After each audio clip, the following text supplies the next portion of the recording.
Alright everybody, how'd your weekend go? It's good to be back to the grind, you know what I mean? Schools are off for the first couple of days of the week, so um, just need to try and keep busy until the morrow when I take my kid to karate, and then I start back tomorrow as well. I've been off for 2 weeks I think, so no good is it? But obviously, as I said, I had stuff going on, and um, wasn't didn't I could have went obviously, but I didn't really feel with everything that was going on that I wanted to. Do you know what I mean? But maybe things are changing that I'm going to be breaking through that mindset. You know what I mean? Um, but all's good. So the video that I'm about to do today, right, is a kind of all ties in because it was about knife crime, right? Knife carrying in schools, and the case of a 16-year-old boy who was sadly stabbed to death at a place in Aberdeen called Cults Academy. Now, this is like one of the top schools in the country. Apparently, it's very high achieving.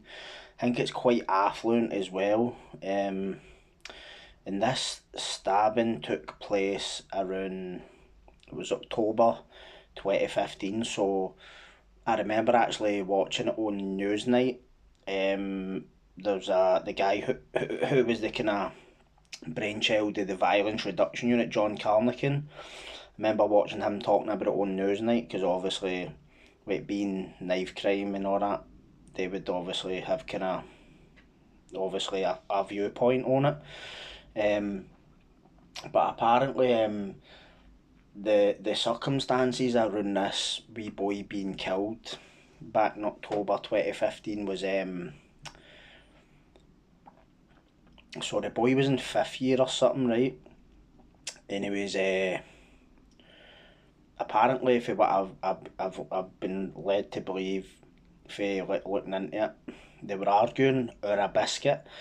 Now I don't know if they were arguing or throwing a biscuit, or like no giving somebody the last biscuit, or fucking stole a biscuit off each other. I don't know, right? But apparently they were arguing over a biscuit and a fight had been pre-arranged, right? And when the two boys went to meet up to fight, one of them has stabbed the other one. Now, the perpetrator of this crime, his name was... Shit, what was his name? It's got to do my box in there. But he had stabbed him once, and poor boy's been rushed to hospital, and obviously he's succumbed to his injuries, know what I mean? And the school's been put on lockdown, and all the parents have rushed to the school. Now, what I couldn't help think was, imagine this was you, right? Imagine you get a phone call one day, there's been a stabbing at your son's school, your daughter's school. First thing you're going to do is run down there like a fucking bat out of hell. I know I would anyway, right? And imagine that weight standing outside, because you're not getting in that fucking school. It's a crime scene, it's sealed off, nobody's getting in, nobody's coming out. That's the way it fucking works. Especially with it being a murder scene, an ongoing incident. Nothing's going in, nothing's going out, right? Unless it's fucking ambulances or police, right? And imagine standing there waiting for like word coming out. That's got to be a lottery of just nightmarish proportions, because out of all the parents whose kids go to that school, one of them's getting told your Wayne's numbers up, mate. That must have been fucking... I couldn't imagine that. Um, and that just must be fucking so frightening. And I'm speaking as obviously somebody who's like carried knives to school in the past and all that, which I'll get into a bit later. But the boy who had done the stabbing, apparently, so he wasn't named obviously at the start and that, but his identity was kept uh, no hidden, like sequestered. You know how like Boy X and all that shit. Um, but apparently it came out in the trial that um, he was like he didn't fit in. He was quite a loner type. He was quite aloof. People would make fun about him and all this kind of stuff. Um, Apparently, also there had been reports that he was known for carrying knives to school and a knuckle duster to school. And there was also claims made that in the past, a few years before this, say maybe 6 years, 5 years before this murder took place at the school, that this same boy had put another kid in the hospital. Now he must have been quite young then, right? If we're talking, he committed a murder in school at 16, but he hospitalised another kid with a concussion, like say 6 years before this. That's quite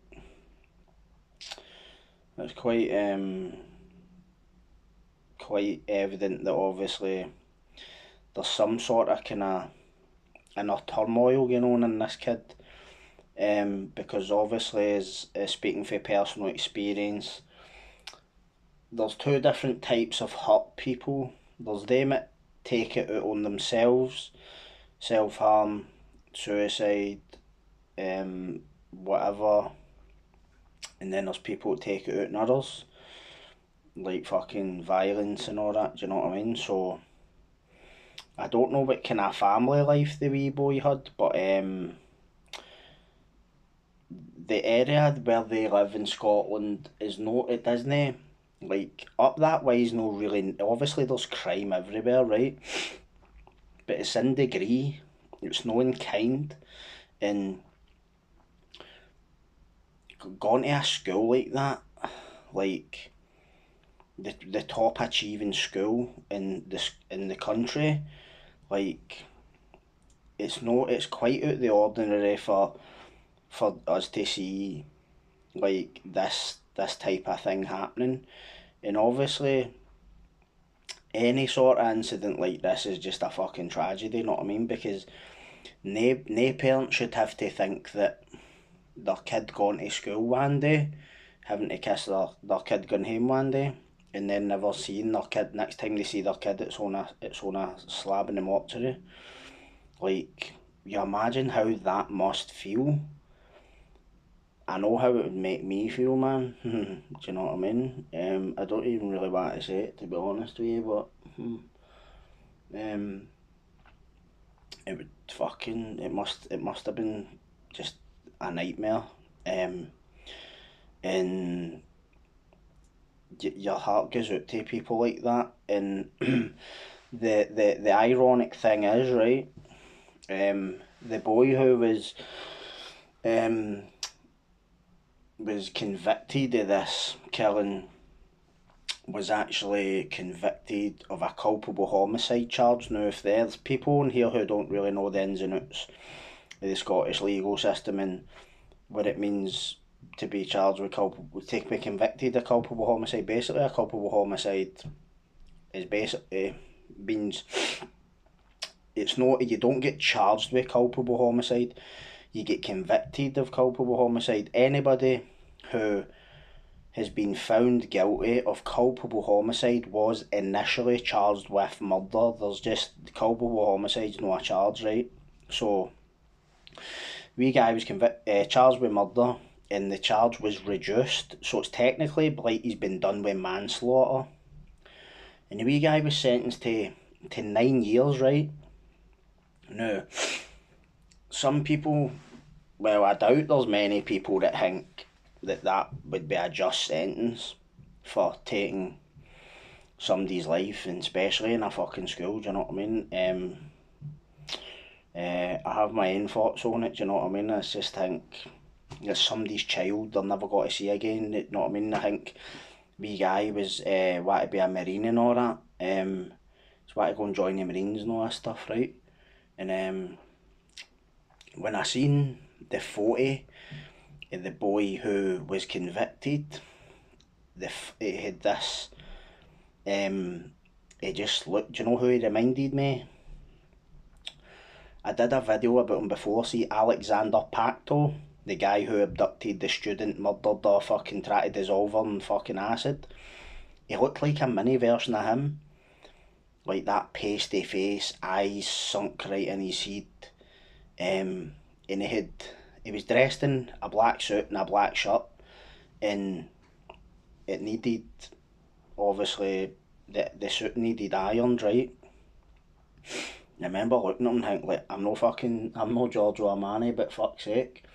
Like, he just looked like, I don't know, like fucking, there was something no adding up about him. But there was obviously an inquiry into it and all that, and it came out that there was students who knew that he was carrying weapons into school and fucking flashing blades and all this kind of shit. And I think he might have got them off the internet, the blades. He bought them off the internet. And obviously the politicians are all coming out fucking, we need to ban blades on the internet. Back in my day, you just fucking got a bus up the town, went to Victor Morris. But funnily enough, I remember, like, back in the day, most of the blades in circulation were ones that your pals had. You would trade it for something. Do you know what I mean? And don't think for 1 minute I'm sitting glorifying this shit, because I tell my kid all the time, there's no glory in that shit. Like, wee guys carrying blades thinking that they look hard. Aye, well, you might think that, but as one cop said to me, I don't know how many murder scenes I've been to where the person who was murdered with their own knife. Now think about that for a minute. They had pulled a knife out on somebody. The person that they pulled it out on eventually got it off them and fucking done them in with it.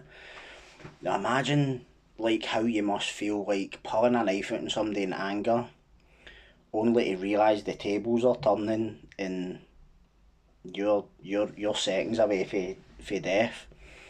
That's you would imagine every single person that happened to wanted to rewind the fucking clock, but too late.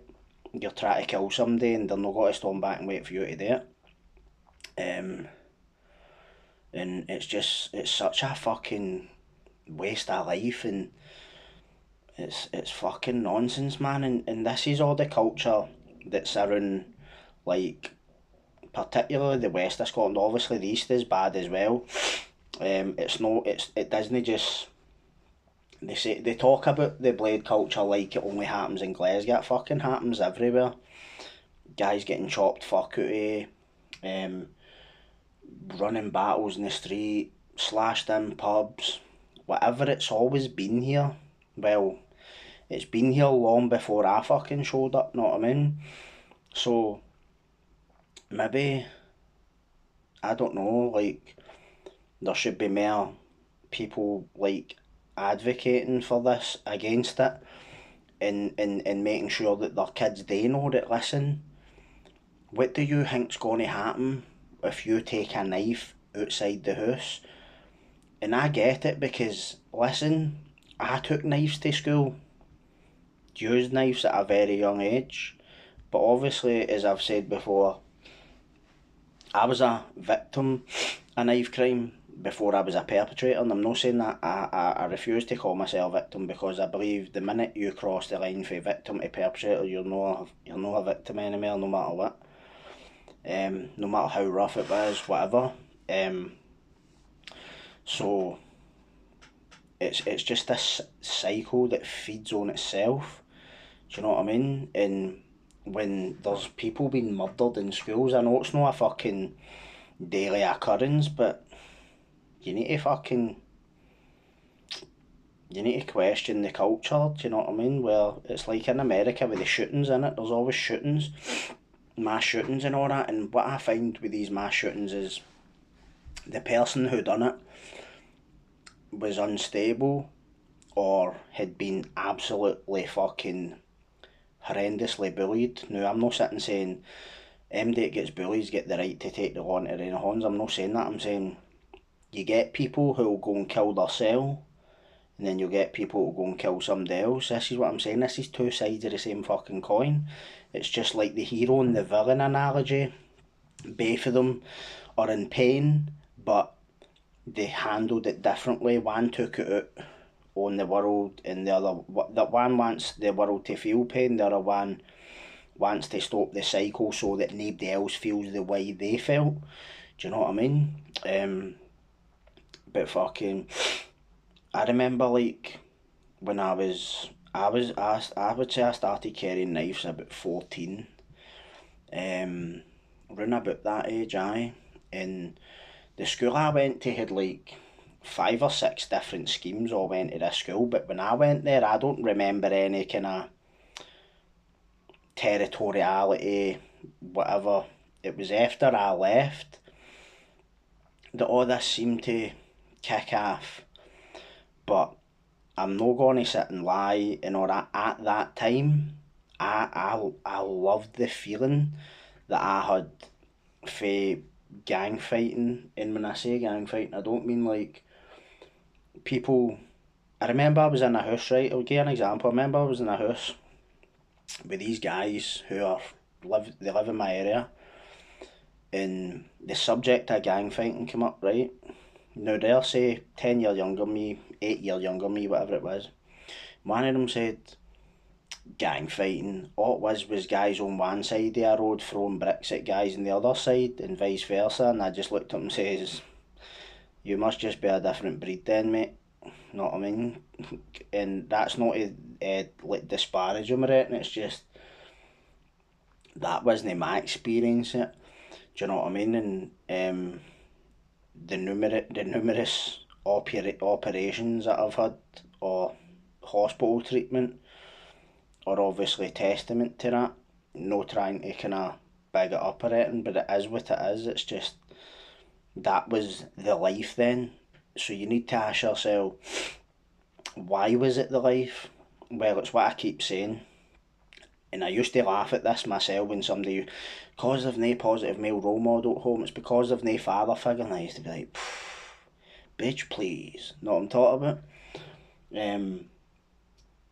But I didn't know that then, even though the fact that my dad died when I was 14 was basically the reason that I was doing all this. This was the pain that was channeling all this behaviour. And there was nobody to rein it in but the cops. The only people who were going to rein me in was the cops or a coffin. And that's fucking frightening. A 14-year-old boy, the only thing's going to stop you is the cop prison or death. What the fuck is that about? Like, how's that a good life? And if there's any wee guy watching this at 14, 15, do you think you're going to be the wee guy that sails away into the sunset unscathed? Well, do you want to take the chance that you will be that guy? Because 99.9% of people that I know that done this shit, they're all in prison, they're dead, or they've been in and out of prison all their life and they've got serious addiction issues. No very many. No very many. Or here's another category. They go into serious organised crime. So, and that's a different ball game. That's the big leagues, where you're not worrying about fucking people running at you in the street. You're worried about getting fucking ran off the road, shot sitting in your motor, shot fucking in a pub, fucking the fucking, it's endless, innit? It's just, who wants to be the richest guy in shots? Who wants to be the guy with the most fucking stab wounds on him, just so every cunt in jail knows who you are? Fuck that shit. I used to be that fool. Wanted everybody to know my name and see my wanted posters on the fucking wall, whatever.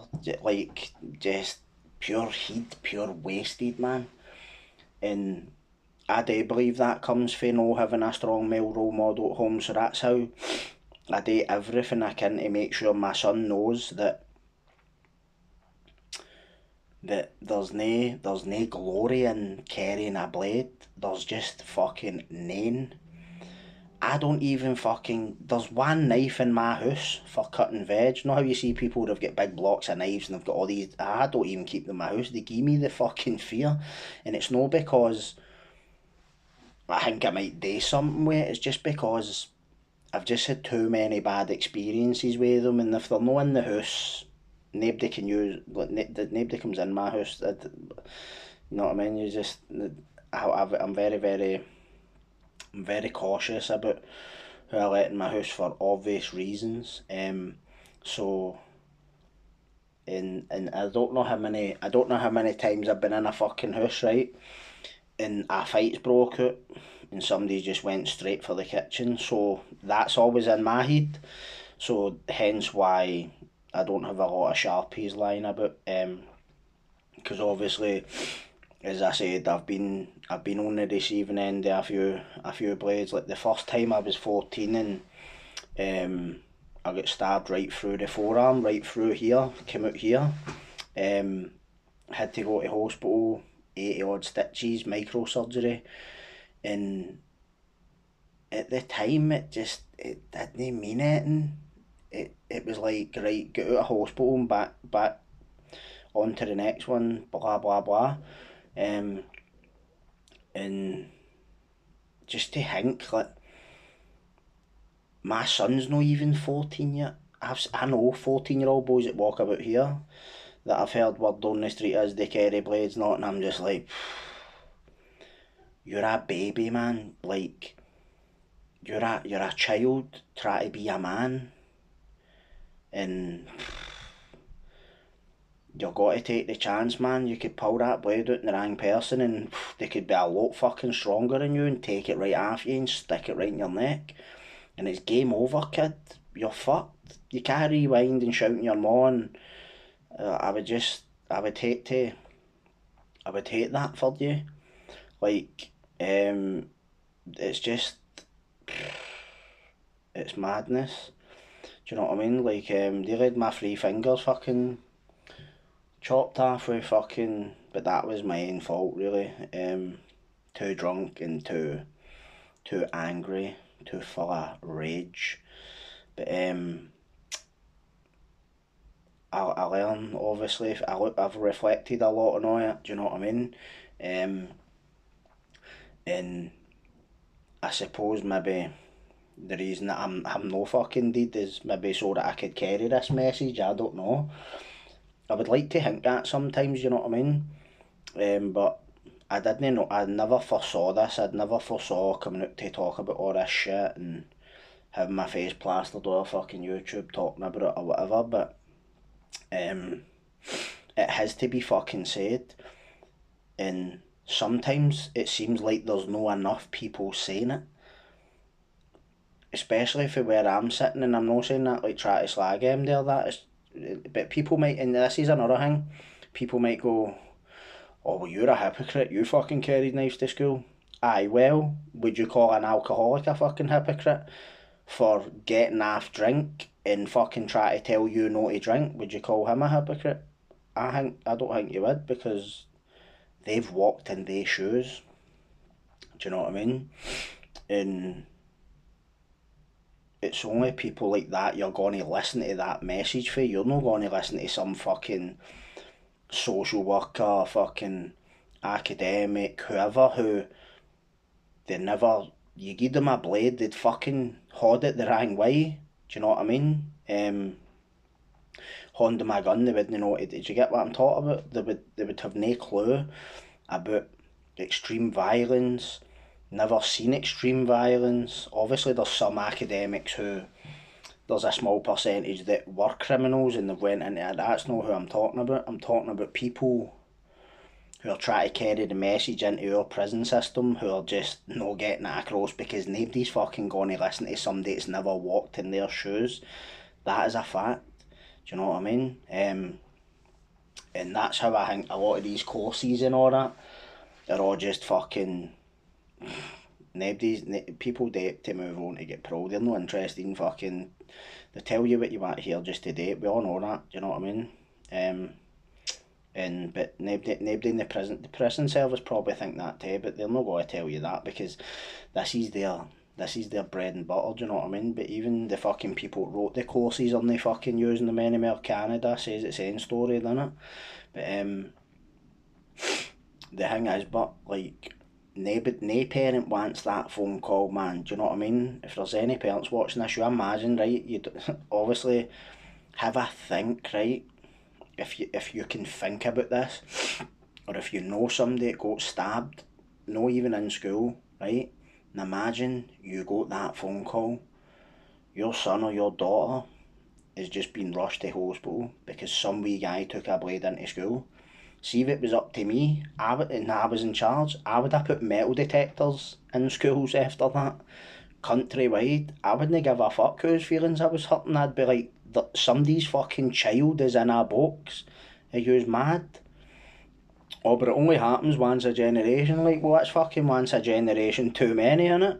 Fuck's sake. Try telling that to the wee guy's fucking mum and dad. And if it was me, man, I'd end up got as fat as my way, and I'd end up going fucking Schwarzenegger, man. Know what I mean? I'd end up insane. Like, and I would make no bones about it. I probably would. I couldn't hack that, I don't think. Do you know what I mean? I don't think I'd want to either, fuck's sake. Know what I mean? But I just wanted to come on and do that wee video about that because for some reason I was looking at my channel and I was like, I've hardly any Scottish cases on here, and then I thought, can't be fucked doing all the usual shit, and I remembered that wee boy, he just looked like a pure innocent wee boy, man. Like, you know what I mean? All Waynes are innocent in a way, you know what I mean? But see, when you start I don't care, man, if they say it's a culpable homicide and give you 9 years, mate. You took a knife to school, shows premeditation. To me, it does anyway, you know what I mean? So that wee guy will have a chance at life. Do you know what? He got 9 years in what, 2017 or something like that? 9 years, he'll be out by now. Guaranteed. Do you know what I mean? He can live his life now. That other wee boy's, he's gone, man. He's in the hereafter. Do you know what I mean? So, it's quite, and I think a lot should be done more to remember victims like that. Do you know what I mean? Because it's just a fucking absolute. It's a nightmare and it's a waste of life. It really is, man. And it's what I say. I feel like I can come on and speak out because obviously I could have been either kid on either side of that fight. I could have been the guy who got stabbed or the guy who done the stabbing. That could have easily have been me as a kid. So I guess that was how I identified with it in a way as well, do you know what I mean? I know what it's like on both sides of it, so that was kind of how I wanted to speak about it as well, do you know what I mean? Because it is knife crime, it's just a fucking blight. It's an absolute blight in Scotland, man. I think London's bad with it now. You're seeing the papers every other fucking day, man. Some Wayne's getting stabbed to death, you know what I mean? Our fucking wit, like nothing, man.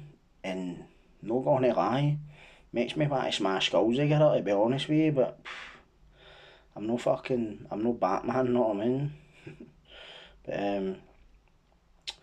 I'm got to head now anyway, but thanks everybody for tuning in and watching and commenting, cool shit and all that. It is appreciated, you know what I mean, because I went through a bit of a rough 2 weeks there, man. It was fucking brutal, but I feel like I'm just starting to kinda, like the day, I just felt like this is me just kinda getting back to some semblance of normality, so I'm really looking forward to going back to my class tomorrow night, and then I've got mirror class on Wednesday, back to karate on Thursday, then mirror class on the Friday. So onwards and upwards. So I hope yous are all keeping well. Yous all had a good weekend. And as I say, thanks for listening. And I'll see yous all next time I'm on. Catch yous.